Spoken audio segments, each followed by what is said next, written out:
Bonjour à tous et bienvenue sur Sensation. Aujourd'hui, je reçois Fabien Dora, président de la Fédération française du bâtiment de l'Essonne. Bonjour. Bonjour.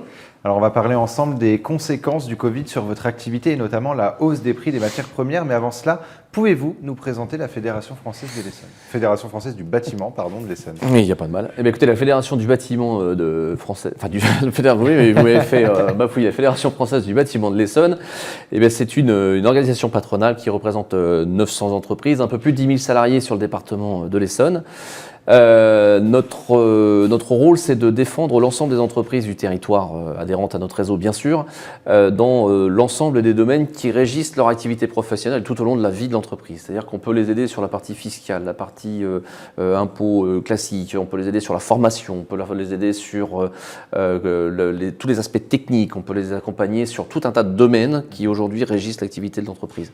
On les réunit assez régulièrement au sein de notre fédération dans tout un tas de manifestations départementales et on est organisé de façon très simple, c'est-à-dire qu'on est organisé par type de métier et chaque membre d'une ce qu'on appelle une section professionnelle chez nous se réunissent très régulièrement autour de réunions à thème et partagent plein de bonnes choses et se sentent moins seuls dans le quotidien du chef d'entreprise.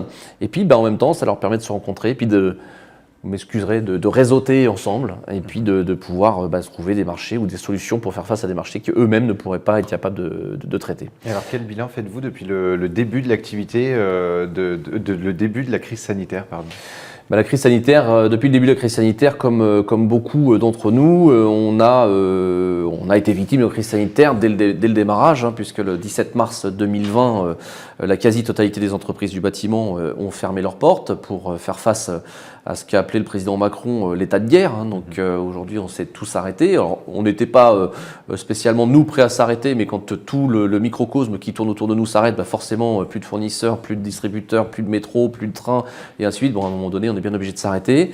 Donc voilà, le bilan est qu'on a perdu entre 15 et 20% de notre chiffre d'affaires par la fermeture des entreprises de façon tout à fait normale. Puis après, la profession a su s'organiser. On a, avec notre organisme de prévention, créé un guide qu'on a appelé le guide de l'OPPBTP, spécifique à la crise sanitaire, qui nous a permis de pouvoir reprendre dans de bonnes mesures sanitaires et de protection de nos salariés une activité quasi normale, avec bien évidemment un redémarrage un peu plus lent parce que il faut remettre les chantiers en route et ainsi de suite. Mais globalement un bon redémarrage où on a pu reprendre une activité normale avec les carnets de commandes 2019-2020 qui étaient déjà des activités assez soutenues. Donc globalement, peu d'entreprises ont perdu des marchés. Il y en a, c'est arrivé, bien sûr. Il y a des entreprises où il y a eu des annulations de marché. Je pense notamment à toutes les personnes qui travaillent dans l'hôtellerie, dans la restauration, vu que tout est resté fermé, les gens dans les musées, bref. Donc aujourd'hui, globalement, les choses vont pas si mal que ça. On est très inquiet sur ce qui va se passer fin 2021, début 2022. Les annonces de l'État sont là, le plan de relance est là. Ils ont mis de l'argent sur la table, 7 milliards pour la rénovation énergétique. Mais le grand oublié, c'est la rénovation, c'est le logement neuf, où là, malheureusement, on a une grosse perte de mise en chantier, de perte de permis de construire qui font craindre que l'activité sera assez douloureuse sur fin 2021-2022. Et alors, le 2 avril 2021, vous avez adressé une lettre au préfet de l'Essonne pour l'alerter de la hausse des prix des matières premières. Vous avez d'ailleurs rencontré plusieurs fois le préfet pour affirmer le soutien de la FFB pendant la crise sanitaire. Quels étaient les objectifs de ces rencontres ? Ces rencontres, ça a été simple. Aujourd'hui, vous savez, je crois qu'on peut dire que le gouvernement a sensiblement ouï la chemise. Je veux dire, quand on fait du PGE, quand on fait du chômage partiel, quand on fait un plan de relance qui est quand même ambitieux, aujourd'hui, chaque acteur économique ne peut que se féliciter de ce type d'action. Je pense que l'État est venu au secours des entreprises de façon digne, de façon, très impressionnante, parce que quand ils ont mis le chômage partiel en 15 jours de temps, c'était acté. Je veux dire, ça a été très rapide. Ils nous ont rendu des services, ils nous ont permis d'éviter aujourd'hui, malheureusement, plein de dépôts de bilan. Donc voilà, donc on a été consulté en permanence par les services de l'État. On a aussi consulté les services de l'État pour plein de mise en place de tous ces processus qu'on ne connaissait pas. Le chômage partiel, finalement, personne ne le connaissait. Le PGE encore moins. On a été en contact avec la préfecture, la directe, le conseil départemental. Enfin bref, donc beaucoup d'acteurs économiques et politiques qui nous ont apporté leur soutien. Les chambres consulaires, je les oublie, mais je ne devrais pas les oublier, qui ont été très présentes donc avec nous. Donc voilà, on a été en permanence dans des réunions qu'on appelle les CODEFI, qui sont des réunions où on regroupe tous les acteurs économiques et les acteurs politiques du territoire. Et puis on avance et on fait en sorte de sauvegarder les entreprises du territoire et l'économie. Et en 2020, la FFB de l'Essonne a connu une baisse d'activité de 15% par rapport à l'année 2019. Et dans la lettre adressée justement au préfet, vous faites état d'une hausse des prix des matériaux du bâtiment. Quelles sont les conséquences de cette hausse des prix ? Les conséquences, elles sont doubles. Parce que vous parlez de hausse des prix, vous avez tout à fait raison. Aujourd'hui, les matériaux ont flambé depuis le début de l'année 2021. Alors on nous explique que c'est parce que les pays émergents redémarrent plus vite que nous. Peut-être, c'est possible. En tout état de cause, aujourd'hui, je prends des matériaux simples, qui sont des matériaux de tous les jours, les isolants par exemple, ont pris 30% d'augmentation depuis 2 mois. Les résines polyuréthanes qui nous servent sur tous nos chantiers, quasi, en isolation, en étanchéité, enfin tout type de chantier, c'est plus 500% sur certaines résines. Donc aujourd'hui, les industriels, avec leur rapidité qu'on en connaît, ont très très vite répercuté cette hausse. Ce qui fait qu'aujourd'hui, nos prix d'achat ont été multipliés par 1,5, 2 parfois, ou voire plus, sur certains matériaux que nous n'arrivons pas à répercuter à nos clients. Pourquoi ? Parce que les marchés sont déjà signés. La plupart du temps, ce sont des marchés globaux et forfaitaires. Il n'y a pas de révision de prix en cours de marché pour la plupart de nos marchés, sauf en marché public. Donc aujourd'hui, qu'est-ce que ça a comme impact ? C'est forcément une hausse des coûts de chantier, donc avec le maintien des prix unitaires, une baisse des marges, c'est tout simple, et avec une fragilité dont on n'avait pas besoin, c'est un peu la double peine, une fragilité des trésoreries, une fragilité des comptes de résultats des entreprises à court terme, puisque les bilans vont paraître, et puis on verra que les marges sont fortement dégradées.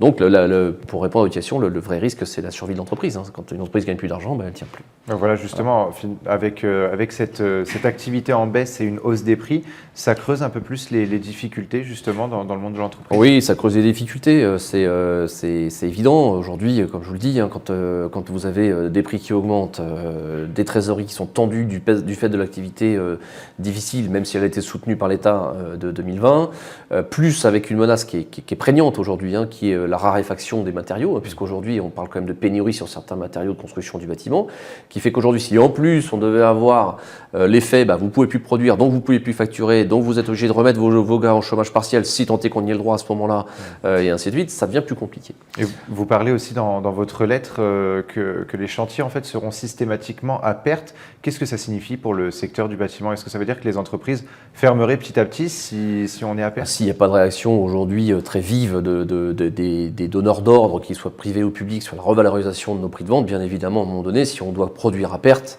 il n'y a pas besoin de faire de grandes mathématiques pour savoir qu'à un moment donné, les bilans vont prendre plein la tête et on sera obligé de constater des pertes importantes d'entreprises. Alors, sur des entreprises qui ont de la trésorerie et puis qui ont des fonds propres dans tous les sens, ça va bien, mais on vient quand même de traverser une crise sans précédent, qui ont mangé les trésoreries, qui ont mangé les fonds propres, et qui font qu'aujourd'hui, ça nous fait craindre en effet des faillites en cascade. Donc finalement, il faudrait réagir vite. Quelles sont vos demandes adressées au préfet de l'Essonne ?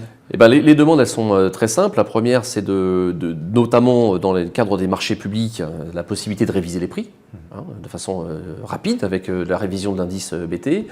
C'est de pouvoir suspendre en cas de pénurie avérée. Je dis bien de pénurie avérée, parce qu'attention à ne pas tomber encore dans les exagérations et les phénomènes d'aubaine, mais en cas de pénurie avérée, de la suspension des pénalités de retard dans le cadre de nos marchés. Et dans les marchés privés, la compréhension des donneurs d'ordre privés qui, à un moment donné, vont devoir se résoudre à acheter plus cher, parce qu'aujourd'hui, on ne pourra pas continuer à produire au prix qui étaient ceux d'avant-crise. Est-ce que ce sont justement des solutions concrètes pour permettre aux bâtiments de retrouver une certaine sérénité pour les chantiers à venir ? Oui, c'est des solutions concrètes. On n'a pas d'autres solutions aujourd'hui. Vous savez, des principes qui existent et qui doivent continuer à exister. C'est qu'à un moment donné, il y a une prise de conscience. Aujourd'hui, on ne peut pas continuer à être les seuls à subir les augmentations de nos industriels et pas en plus pouvoir répercuter le prix chez nos clients. Donc il faut qu'il y ait un partage équitable de ces augmentations. On est prêt à en prendre un bout, mais il faut que tout le monde participe. Et aujourd'hui, les maîtres d'ouvrage doivent en avoir bien conscience. Et très rapidement, il faut une réaction rapide aussi. Il faut une réaction très très rapide parce que les entreprises ne tiendront pas très très longtemps. Et puis il faudrait organiser la chaîne industrielle pour qu'on puisse ne pas subir de pénurie à très court terme, parce que ça serait vraiment dramatique pour les entreprises de ne plus pouvoir produire. Merci beaucoup, voilà. Fabien Dora, d'avoir été avec Merci. nous sur Sensation. Je rappelle que vous êtes le président de la Fédération française du bâtiment de l'Essonne. Cette fois-ci, je n'ai pas bafouillé. Pour plus d'informations sur la FFB, un site existe, d91.ffbâtiment.fr. Et pour revoir ou réécouter cette émission, rendez-vous sur notre site et application Radio Sensation.